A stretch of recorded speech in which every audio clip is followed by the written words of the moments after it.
How long should I leave hummingbird food out? Hummingbirds may be some of the tiniest creatures in the avian world, but the little birds must consume twice their weight in food every day because they burn so many calories keeping warm and flying around.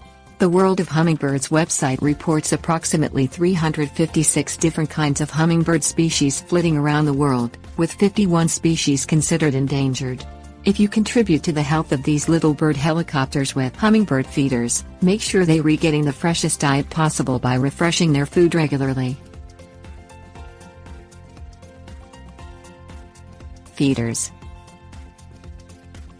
While there are a variety of styles for hummingbird feeders, most have one thing in common: a blazing red color.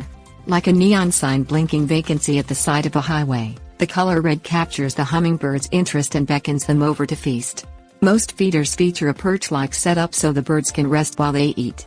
Inside each feeder is an area to pour the hummingbird's food, plus tiny grate-like holes where the birds come to suck out the liquid. Food. Unlike their other feathered relatives, hummingbirds don't eat the traditional birdseed sold in sacks at the grocery store. Instead, hummingbirds enjoy a liquid diet of nectar. Hummingbirds have quite a sweet tooth, preferring sugary items such as tree sap and flower nectar. Putting together your own menu for the hummingbirds requires just a mix of sugar and water, with 4 parts water to 1 part sugar, no artificial sweeteners, boiled and stored in a container such as a 2-liter soda bottle.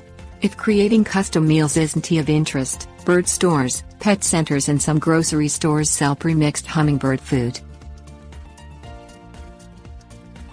Food safety.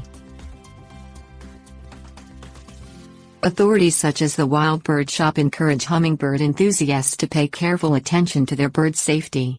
Depending on the climate and temperature, hummingbird food must be changed to prevent the sugar in the water from fermenting and turning into yeast, which can harm the birds.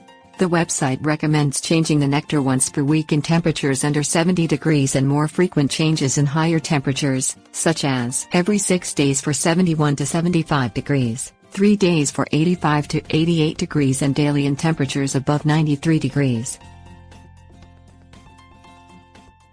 Seasons. How long to continue feeding hummingbirds depends on where you live. Birds that spend summers in most of the U.S. typically migrate to Mexico for the winter. The last of the migrating birds typically leave by October and begin returning to warmer parts of the U.S. in February. Southern California hummingbird watchers have year-round feathered visitors, with Allen S. hummingbirds arriving in the winter flying up to southern Oregon in February.